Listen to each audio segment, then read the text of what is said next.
escapades. The gap in meaning would be obvious to my wife. Garthine would want me to have a good time, but would appreciate my pretending not to, since she was working nights. She texted back, "Drink more, kiss." That felt good, because my wife does not kiss lightly. Back in the corridor, Michael Bonner was dabbing at his phone, waiting to go into the toilet after me. Nobody resented Michael for still being into cocaine, because we all understood that for him, the bathroom was a kind of time machine. He would come out a few minutes later looking startled, having visited himself at a house party from 5 years ago, before he had met Kamara and had twin girls. I knew from experience to avoid Michael until much later on in the evening, when his drugs had run out and he hated himself a little. Then he became quite likeable. On my wife's advice, I quickly finished my large glass of wine before heading back into the lounge. There, Lee, our host, was preparing drinks. I watched him rhythmically slam a tea towel full of ice cubes against the edge of the dining table. An ineffective way to crush ice, but undeniably impressive. In the kitchen, I found his wife, Marie, very beautiful with a high forehead and good wrinkles, lighting a cigarette off the hob. I knew it was not a problem for Garthine, my talking to Marie. Marie and Lee have always carried an air of tremendous financial sexual security.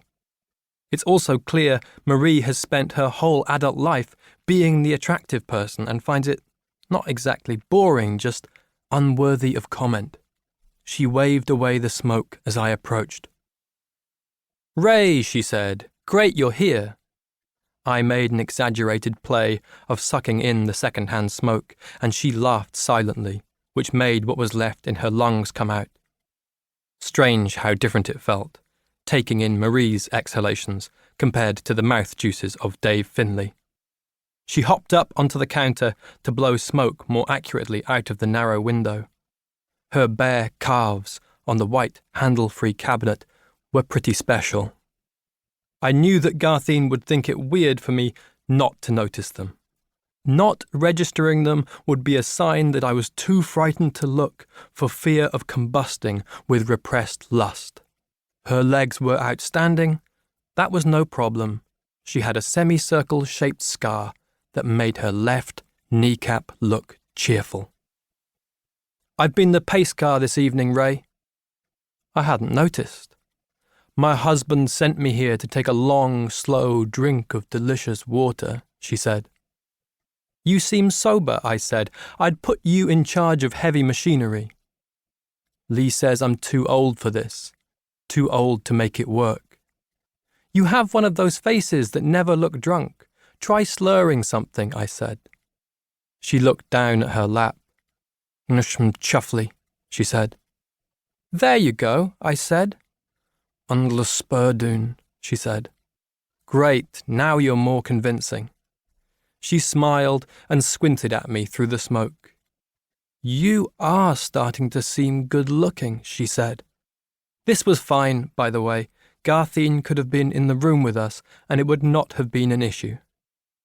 "I worry the wine has compromised an authentic sense of your own agency," I said, "so it's morally impossible for us to sleep together." "But what if the wine has just allowed me access to my true feelings?" she said. "As a modern man, I make no assumptions. I'd need very clear signals. I will literally never assume anything about anyone. That's how modern I am." "What if I dragged you upstairs?" she said. "Well, I'd lie completely still on the bed, make no movements whatsoever, and if you chose of your own volition, then you'd let me feed on you," she said. "Then I would facilitate your needs." "Lucky Garthine," she said. The mention of my wife's name was proof, if any were needed, that she had been implicitly in the room throughout the preceding exchange. Marie handed me her cigarette because she knows that, after a few drinks, I have a fondness for the third quarter. There was lipstick on the filter. She was not wearing lipstick that looked like she was wearing any, but here it was. Lee came in with 2 drinks. "Is the pace car on blocks yet?"